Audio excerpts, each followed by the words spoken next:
The next presentation is RealitySketch, embedding responsive graphics and visualizations in AR through dynamic sketching. Please welcome Ryo Suzuki and RealitySketch team.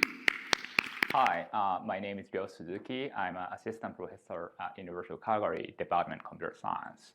So today, I want to talk about and demonstrate RealitySketch, augmented reality sketching tool that allows the user to embed interactive and responsive graphics in real time by sketching. So AR authoring tool is pretty important because the AR content used to be just only for professional programmers, but by using a sketching tool like RealitySketch or Toothbrush, many novice people can also create sketching, create AR content nowadays. However, one of the limitations of the existing sketching tool only allows the user to create a static content. In contrast, RealitySketch, we are trying to enable the user dynamically create animation or interactive content without having any programming. So now I want to show the kind of quick demonstration of the RealitySketch. So RealitySketch is kind of iPad ARKit application. So you can actually draw and sketch kind of similar to the existing sketching tool. But say, for example, you can actually draw a sketching content like this. But in contrast to the existing sketching tool, everything can be dynamically animated and moved. Say, for example, this is bound to the physical object. So if you move the physical object, and then the drawn line is actually interactively animated. So in the same way, say, for example, you can draw a line like this and draw an angle like this. Everything can be parameterized in the real world. So you can actually kind of measure the angle between this line.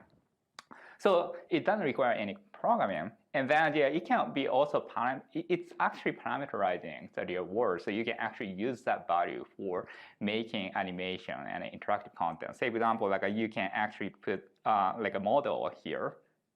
And then you can bind the parameter to this dyno model. Say, for example, you can, this should be a size of the dyno model. And then you can now manipulate the content interactively.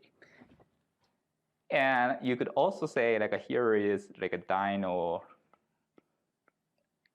angle. And then you can bind this angle value to be moves the dyno model interactively. So in the same way, that you can make some kind of interactive animated content without having any programming experiences and sketching. So yeah, we have been, so this is kind of pretty powerful the experience for the sketching. And then we have been exploring so many different applications such as sports training and education and institute tangible experiences, and also some remote classroom education and presentation. And then here I want to show you a basic demonstration for a physics classroom, physics education classroom.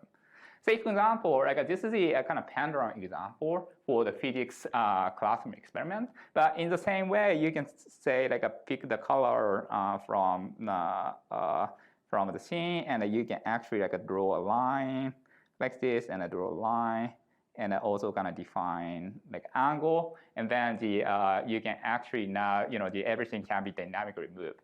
And then you can also kind of define the parameters. Say, for example, this should be a name should be angle or A. Let me see, just kind of angle A. And you could also actually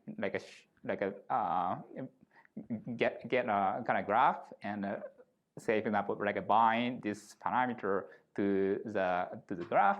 Then you can also visualize the graph like that.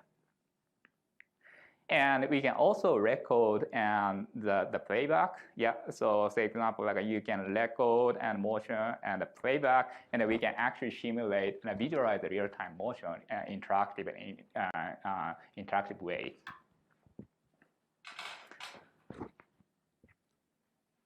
So I think this is just a kind of very simple and initial prototype, but we see so many opportunity and the potential of this kind of dynamic drawing, dynamic sketching. So say, for example, we can make more complex sketching in the future, and the sketch element can also dynamically and interactive animated.